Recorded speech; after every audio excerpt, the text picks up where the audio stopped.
Hey, salut à tous, c'est Tika Fishing, j'espère que vous allez bien. Moi ça va super, comme d'habitude. Aujourd'hui, petit tuto, comment laver ses asticots afin qu'ils restent plus longtemps en vie. Donc quand vous les achetez dans le commerce, vous allez trouver vos asticots dans de la sueur. Cette sueur-là, on va l'enlever, on va la remplacer par de la farine de maïs qui sent bien meilleur. Je vous montre ça, on est parti.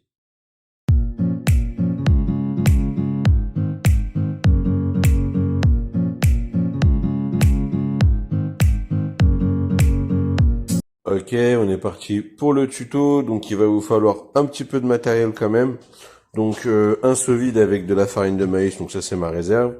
Donc des tamis de cuisine, soit c'est un vieux tamis que j'ai récupéré. Un seau. Il va nous falloir bien sûr des asticots, une boîte pour les asticots et un peu de PEC Excel.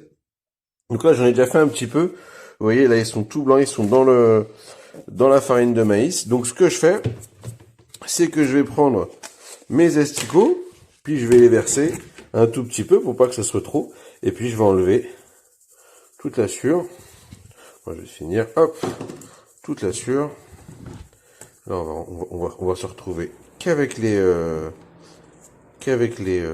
asticots. Hop, je prends les asticots, ils rejoignent les copains.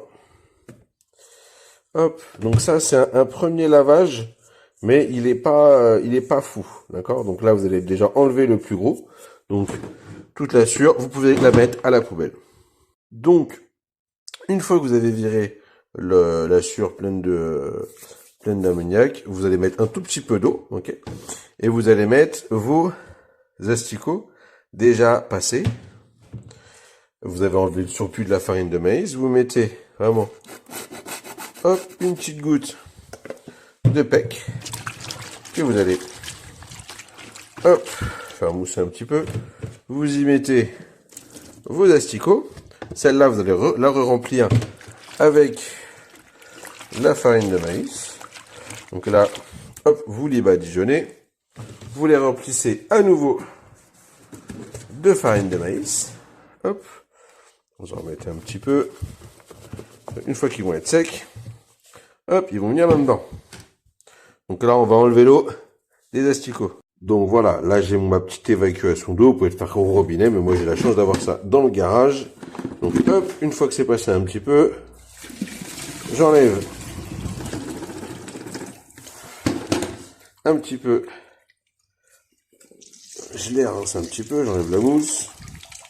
Hop. Il va en rester forcément un petit peu dans le seau. Hop. Et vous mettez tout le reste dedans. Une fois que ça c'est fait, vous les remettez, bien sûr, dans la farine de maïs. Vous attendez un petit peu que ça goûte. Vous enlevez le surplus d'eau. Et pour pas qu'il se barre, hop, vous les remettez directement dedans. Allez, on se retrouve à la fin pour que je vous montre comment ça donne.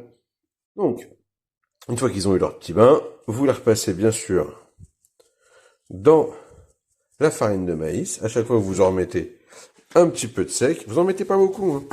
C'est vraiment pour qu'il n'y ait pas d'humidité dans votre boîte et que il se conserve mal. Voilà, vous tapez tout doucement. Moi, je vais en prendre une petite parce que c'est une petite boîte. Sinon, j'aurais pris la grande. Donc là, j'enlève le plus gros. Hop, une fois que le plus gros est enlevé, il repasse à la machine. Et normalement, vous allez avoir, au bout de quelques passages en farine de maïs, et bah, les asticots complètement propres. Ça, c'est plutôt cool.